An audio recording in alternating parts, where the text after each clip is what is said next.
berharap semoga nilai saya bagus. Amin ya robbal alamin. Bye bye. Ini akan menjadi jejak digital yang sangat positif ke depannya. Assalamualaikum warahmatullahi wabarakatuh. Perkenalkan, nama saya Maulia Munanda. Saya berasal dari Aceh Tengah. Saya kuliah di jurusan Manajemen Pendidikan Islam, Universitas Islam Negeri Araniri, Banda Aceh. Jadi di sini saya ingin mempresentasikan proposal sosialisasi Prodi MPI Manajemen Pendidikan Islam di Universitas Islam Negeri Araniri dengan tema Bersama MPI Wujudkan Pendidikan Islam yang Berdaya Saing Global.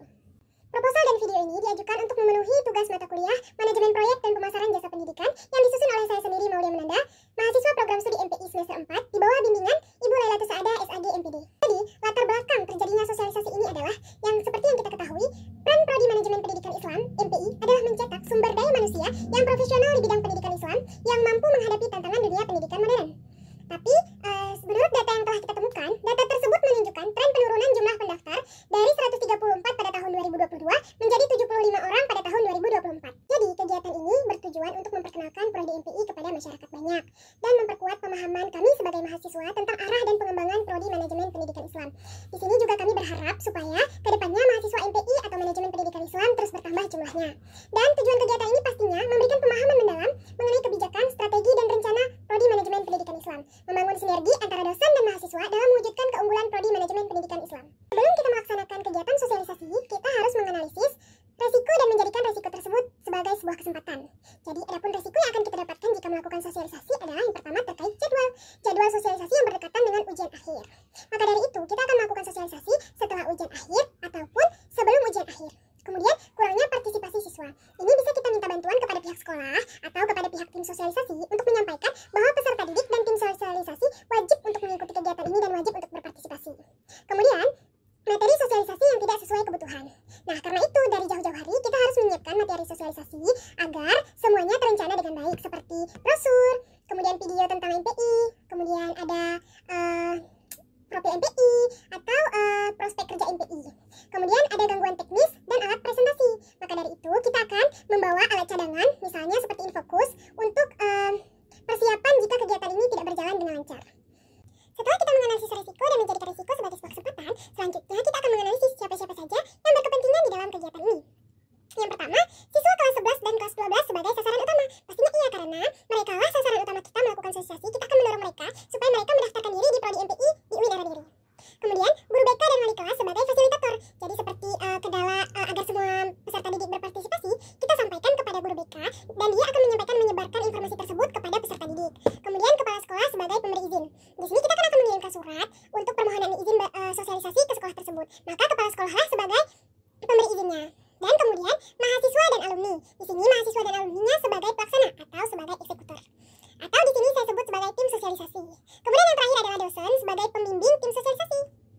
Selanjutnya kita masuk tahap logical framework dan rancangan milestone proyek. Jadi di sini ada goal dan purpose, yaitu meningkatkan minat siswa dan jumlah pendaftar baru di Prodi Manajemen Pendidikan Islam. Yang kedua ada output dan aktivitas. Jadi pertama sosialisasi di sekolah, kemudian pembuatan promosi atau pembuatan konten atau pembuatan alat sosialisasi atau pembuatan bahan sosialisasi dan distribusi media sosial. Selanjutnya ada perancangan milestone proyek. Jadi di sini atau lebih sering kita sebut sebagai rundown. Jadi di minggu 1 sampai 4 adalah persiapan proposal, pembentukan tim, materi sosialisasi, dan koordinasi sekolah. Yang dimana artinya kita akan mengonfirmasikan ke sekolah tersebut kalau kita akan melakukan sosialisasi. Kemudian ada hari H atau pelaksanaan sosialisasi dan diskusi interaktif. Di sanalah kita akan mengeluarkan semua materi yang telah kita siapkan untuk ditunjukkan kepada sasaran kita, yaitu siswa kelas 11 dan kelas 12. Kemudian setelah hari H, maka kita harus mendapatkan feedback, analisis, dokumentasi, dan publikasi. Selanjutnya adalah strategi pemasaran dan adaptasi terhadap ketidakpastian. Jadi yang pertama kita lakukan adalah perencanaan fleksibel. Ini fokus pada riset pasar dan evaluasi dampak sosialisasi secara berkelanjutan untuk mengimbangi ketidakpastian. Kemudian segmentasi dan penyampaian pesan. Jadi memahami karakteristik siswa dan sekolah untuk menyusun pesan yang tepat sasaran dan efektif. Kemudian pemasaran digital dan pengalaman langsung. Di sini memadukan media sosial dengan seminar interaktif untuk menjangkau audiens lebih luas dan menciptakan keterhubungan emosional. Kemudian yang terakhir ada evaluasi cepat, mengumpulkan feedback peserta untuk penyesuaian program secara responsif terhadap kebutuhan sekolah. Deskripsi produk pendidikan dan strategi pemasaran. Jadi program sosialisasi MPI adalah layanan edukasi untuk siswa SMA, MA atau MAS, memberikan pemahaman tentang